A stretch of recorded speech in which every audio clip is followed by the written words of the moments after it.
नमस्कार दोस्तों, अरविंदम क्लासेज के यूट्यूब चैनल पे आपका हार्दिक स्वागत है। आज अपन जनरल साइंस का एक महत्वपूर्ण टॉपिक ब्लड यानी अपन कह सकते हैं रक्त पर डिस्कस करने जा रहे हैं। ये जो टॉपिक है ये हर कॉम्पिटिटिव एग्ज़ाम्स का एक महत्वपूर्ण टॉपिक है, जिसमें 2 या 3 क्वेश्चन आपको हर एग्ज़ाम में मिलते हैं।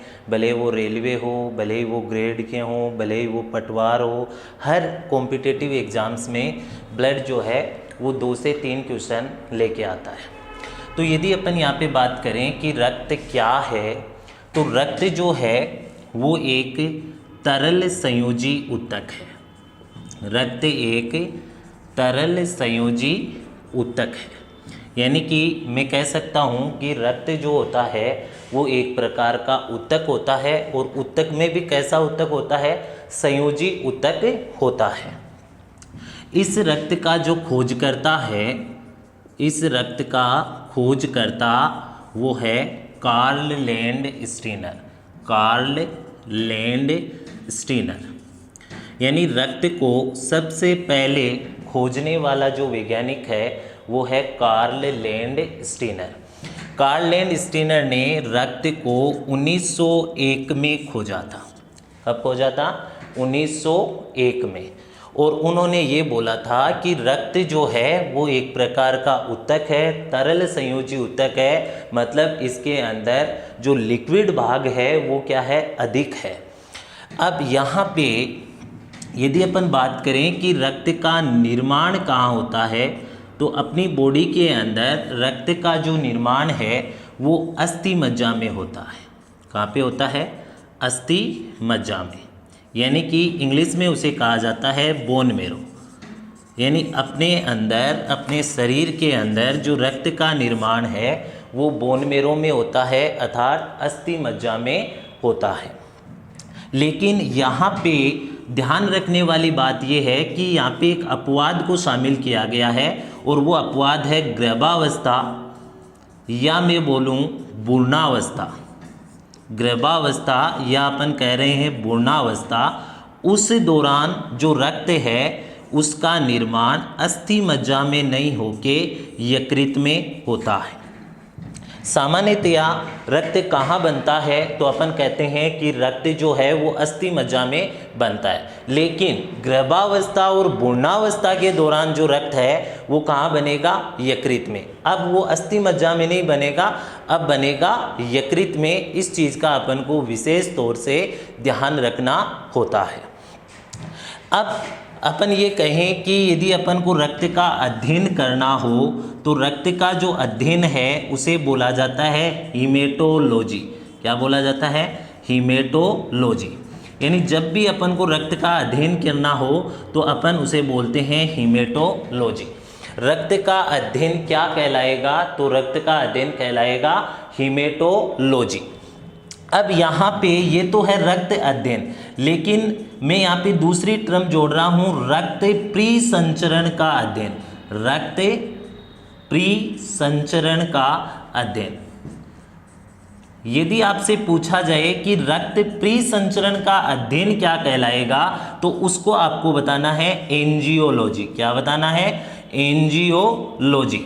ध्यान रहे कि रक्त का जो अध्ययन है वो कहलाता है हीमेटोलॉजी, लेकिन रक्त प्रीसंचरण का जो अध्ययन है वो कहलाएगा एंजियोलॉजी।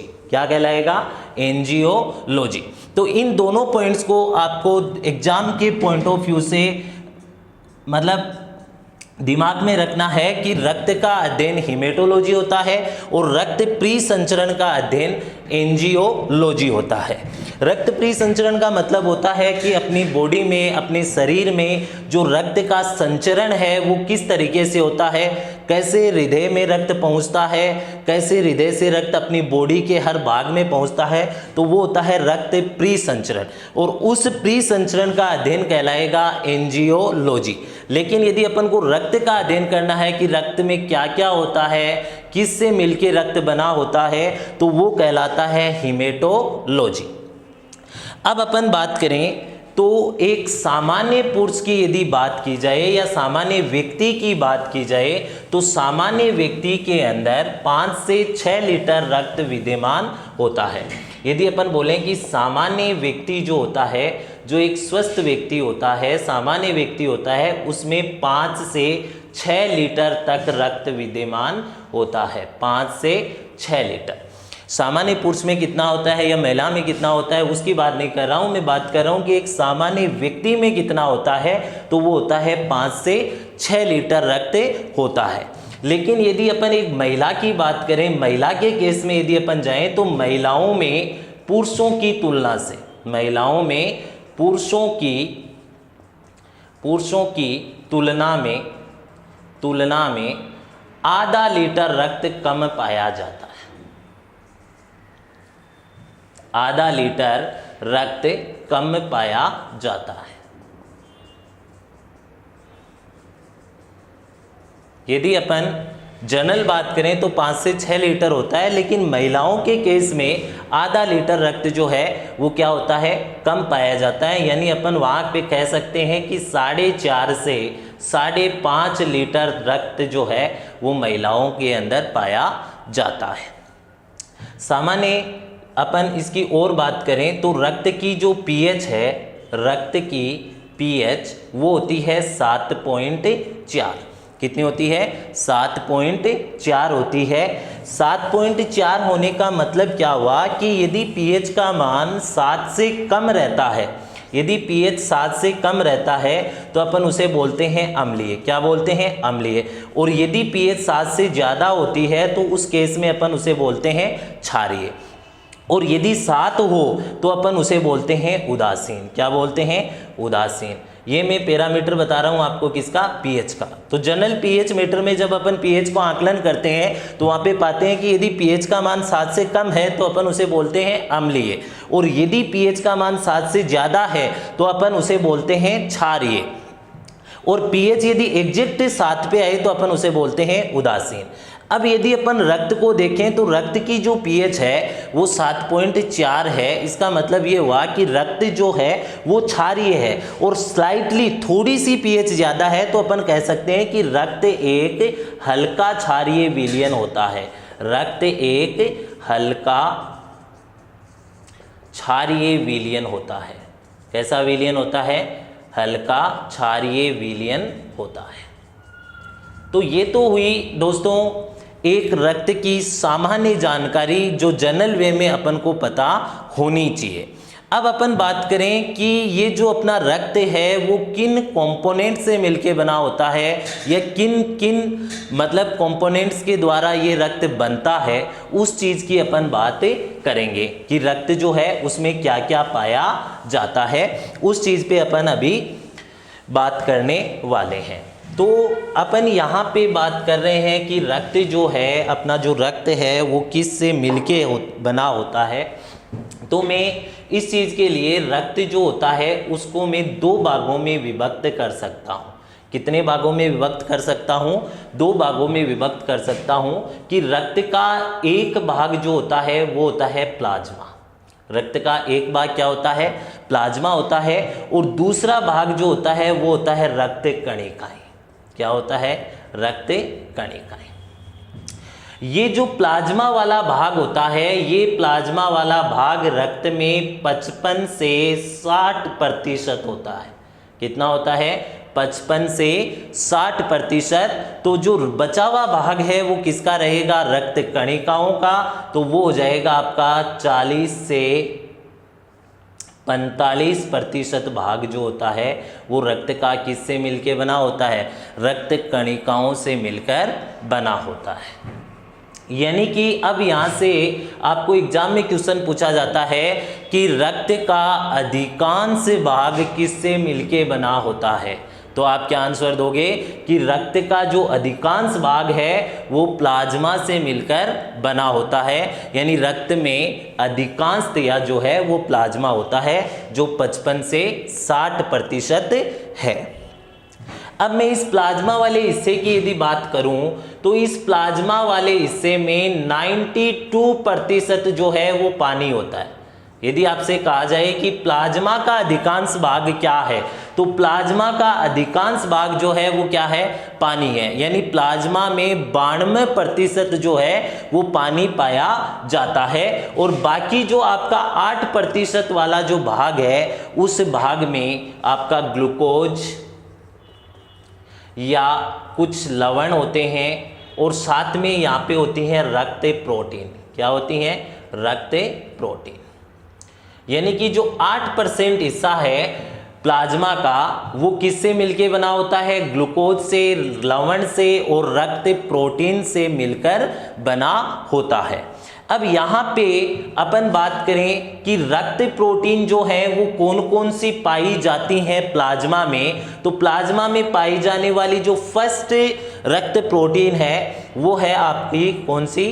प्रोथ्रोम्बिन। कौन सी है? प्रोथ्रोम्बिन। दूसरी जो रक्त प्रोटीन है वो है फाइब्रिनोजन। दूसरी रक्त प्रोटीन कौन सी होती है? फाइब्रिनोजन। और तीसरी जो है उसे अपन बोलते हैं एल्बुमिन। क्या बोलते हैं? एल्बुमिन। और चौथी रक्त प्रोटीन होती है उसका नाम होता है ग्लोबुलिन। ग्लोबुलिन। यानी कि ये 4 रक्त प्रोटीन हैं जो रक्त के कौन से हिस्से में पाई जाती हैं? प्लाज्मा वाले हिस्से में पाई जाती हैं। तो क्वेश्चन आपसे ये पूछता है कि रक्त प्रोटीन रक्त के किस भाग में पाई जाती हैं, तो अपना आंसर जो है वो क्या रहता है कि जो रक्त प्रोटीन है वो रक्त के प्लाज्मा वाले भाग में पाई जाती हैं। और प्लाज्मा का अधिकांश भाग क्या होता है? पानी होता है। और रक्त का अधिकांश भाग क्या होता है? तो अपन कहते हैं कि प्लाज्मा होता है। अब यहाँ पे ये है रक्त की 4 प्रोटीन, प्रोथ्रोम्बिन, फाइब्रिनोजन, एल्बुमिन और ग्लोबुलिन। और ये चारों की चारों जो प्रोटीन है वो कहाँ है? प्लाज्मा में है। अब ये जो प्रोथ्रोम्बिन है, इस प्रोथ्रोम्बिन का काम होता है रक्त का थक्का जमाना। क्या काम होता है? रक्त का थक्का जमाना। तो आपसे क्वेश्चन पूछा जाए कि रक्त का थक्का जमाने में कौन सी प्रोटीन सहायक है, तो वो कौन सी है? प्रोथ्रोम्बिन। दूसरी चीज, फाइब्रिनोजन का भी जो काम है वो क्या होता है? उसका भी काम जो है वो होता है रक्त का थक्का जमाना। यानी ये दोनों की दोनों जो प्रोटीन होती हैं उन दोनों ही प्रोटीन का काम होता है रक्त का थक्का जमाना, ब्लड की क्लॉटिंग करवाना। तीसरी जो अपनी प्रोटीन है वो है एल्बुमिन, और इस एल्बुमिन का काम है रक्त का स्कंदन करना। क्या काम होता है इसका? रक्त का स्कंदन करना। यदि रक्त का स्कंदन करना हो तो वो कौन सी प्रोटीन करती है? एल्बुमिन रक्त प्रोटीन है, वो रक्त का क्या करवाती है? स्कंदन करवाती है। और यही बात यदि मैं ग्लोबुलिन के लिए बोलूं तो ग्लोबुलिन जो है उसका काम होता है प्रतिरक्षी निर्माण को प्रेरित करना। प्रतिरक्षी के निर्माण को प्रेरित करना। यानी अपनी बॉडी के अंदर जो प्रतिरक्षी निर्माण होता है, प्रतिरक्षा प्रदान करने का जो गुण होता है वो किस प्रोटीन की वजह से होता है? ग्लोबुलिन की वजह से होता है। रक्त का स्कंदन करने वाली रक्त प्रोटीन कौन सी है? तो वो एल्बुमिन है। और रक्त का थक्का जमाने वाली, यानी कि ये दोनों जो प्रोटीन है ये कॉमन प्रोटीन है, जो दोनों का ही काम क्या है? रक्त का थक्का जमाना है। तो रक्त का थक्का जमाने में सहायक कौन है? तो प्रोथ्रोम्बिन और फाइब्रिनोजन। रक्त स्कंदन में सहायक कौन है? तो अपन बोलेंगे एल्बुमिन। और प्रतिरक्षी निर्माण में कौन सहायक है? तो वो है आपकी ग्लोबुलिन। और ये चारों की चारों जो रक्त प्रोटीन है वो रक्त के कौन से भाग में पाई जाती हैं?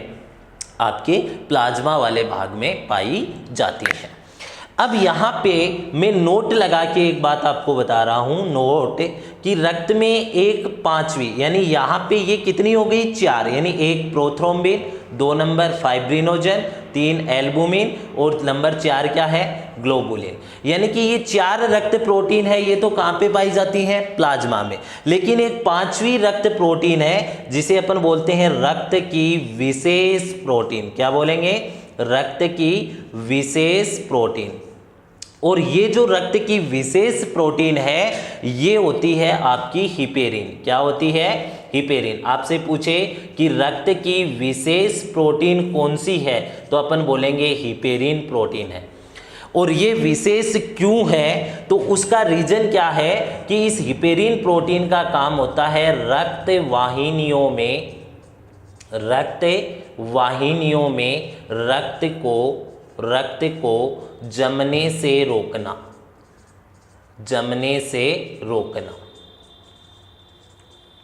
यानी कि आपसे पूछा जाए कि अपनी जो हिपेरिन प्रोटीन है वो विशेष क्यों है, तो इसका महत्वपूर्ण काम है, वो काम क्या है कि अपनी जो वेन्स होती हैं, अपनी जो रक्त वाहिनियां होती हैं, उन रक्त वाहिनियों में रक्त को जमने से रोकती है। यदि अपनी रक्त वाहिनियों में रक्त जम जाए तो आदमी की क्या हो सकती है, मृत्यु हो सकती है। और उस महत्वपूर्ण काम को ये प्रोटीन करती है जिसका नाम है हिपेरिन, इसलिए उसे बोला जाता है रक्त की विशेष प्रोटीन।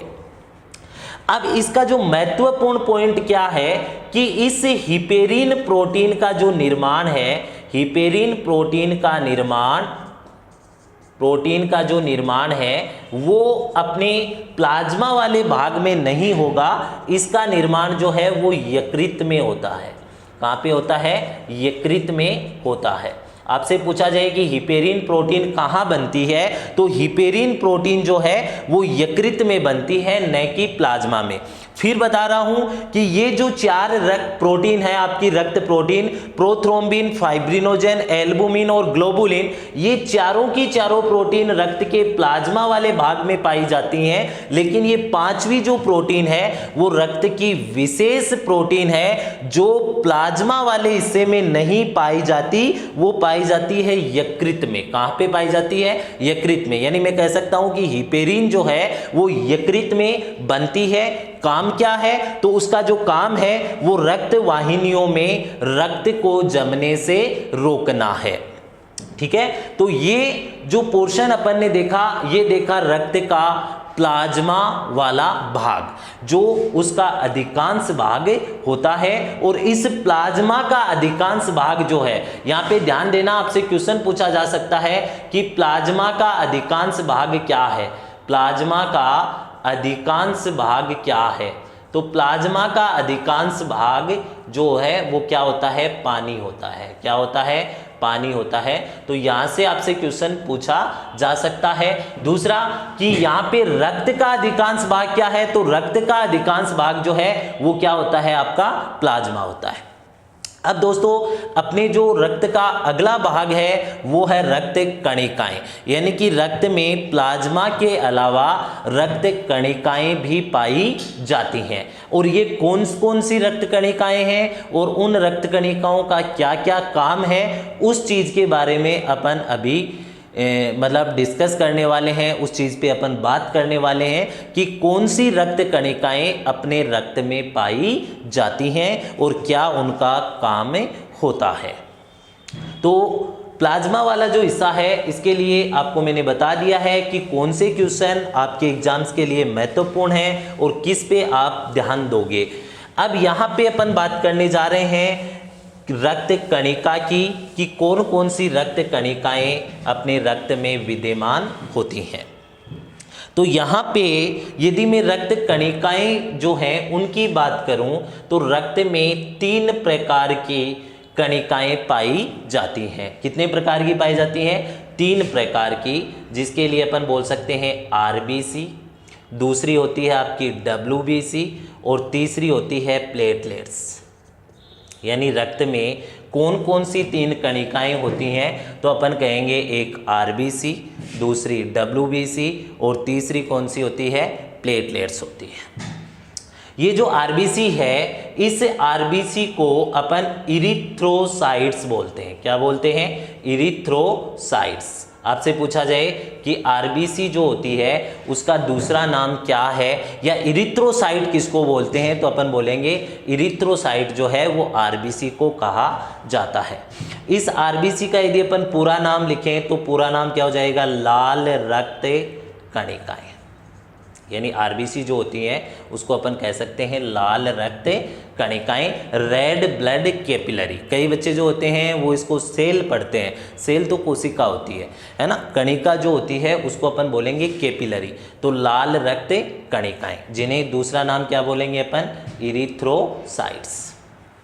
ये जो WBC होती है, इस WBC को अपन बोलते हैं ल्यूकोसाइट्स। क्या बोलते हैं, ल्यूकोसाइट्स।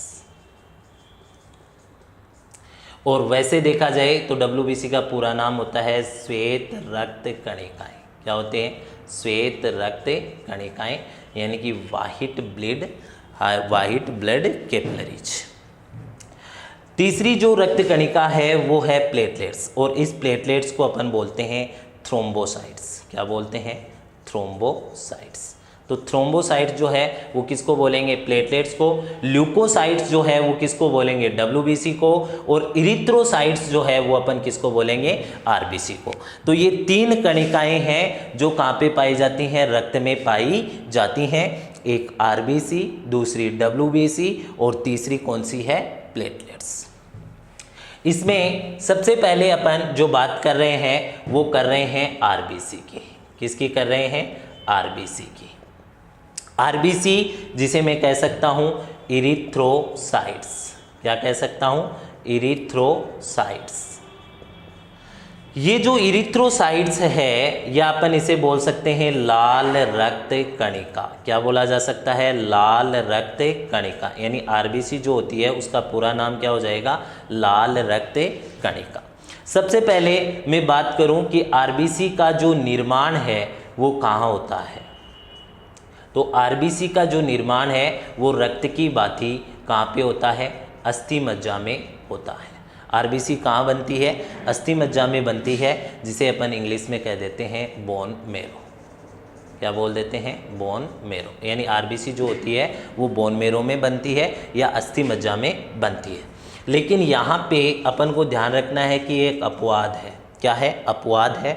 वो क्या है कि यदि गर्भावस्था हो, क्या हो, गर्भावस्था हो या हो पूर्णावस्था। कौन सी अवस्था, पूर्णावस्था। तो उस दौरान जो RBC का निर्माण है वो होता है कहाँ पे, यकृत में।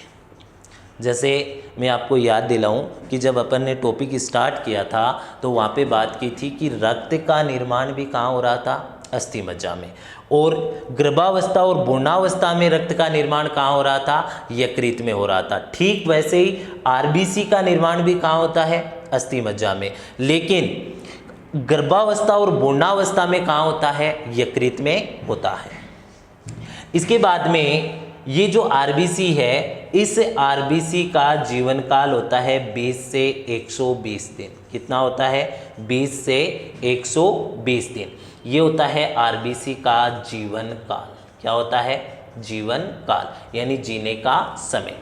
बनी अस्थि मज्जा में, बनने के 20 से 120 दिन बाद ये जो RBC है ये प्लिया या मैं बोलूँ यकृत, प्लिया और यकृत यहाँ पर जाकर ख़त्म हो जाती हैं। कितने टाइम बाद ख़त्म होती हैं, 20 से 120 दिन। या तो 20 दिन में ख़त्म हो जाती हैं या 120 दिन में ये डेफिनेटली क्या है, ख़त्म हो जाती हैं। और ख़त्म कहाँ जाके होती हैं, तो अपन कहते हैं कि प्लिया और यकृत में जाकर आपकी जो RBC है वो क्या है, ख़त्म होती है। इस कारण प्लिया और यकृत को RBC का कब्रिस्तान कहा जाता है। क्या कहा जाता है, RBC का कब्रिस्तान। तो RBC का जो कब्रिस्तान है वो कौन होता है, प्लिया और यकृत। यहाँ पे ध्यान देने वाली जो महत्वपूर्ण बात है वो ये है कि यदि ये ऑप्शन अलग अलग आ जाए, आपसे ये पूछा जाए कि RBC कहाँ नष्ट होती हैं, आपको बोला गया प्लीहा में, यकृत में यकृत व प्लीहा दोनों में या अस्थि मज्जा में, तब तो आपका आंसर हो जाएगा यकृत और प्लीहा दोनों में। लेकिन यदि यकृत दे दिया, प्लीहा दे दिया, फिर अस्थि मज्जा दे दिया, फिर कोई और दे दिया, तो यकृत और प्लीहा को अलग अलग ऑप्शन में डाल दिया, तो उस केस में आपको ध्यान रखना है कि यदि 100 आरबीसी खत्म होती हैं तो 72% आरबीसी कहाँ खत्म होती हैं? प्लीहा में, और 28% जो आरबीसी हैं वो कहाँ खत्म होती हैं? यकृत में। इस चीज़ का आपको विशेष तौर से क्या रखना होता है? ध्यान रखना होता है। तो फ्रेंड्स, आज अपन ने जो भी बात की है इस चीज़ को अपन आज यहीं तक लेंगे। इसके आगे का जो मैटर है वो आपको नेक्स्ट वीडियो में मिलेगा, जिसके लिए आप थोड़ा सा वेट करें, वो आपको अगले वीडियो में मिल जाएगा। ओके।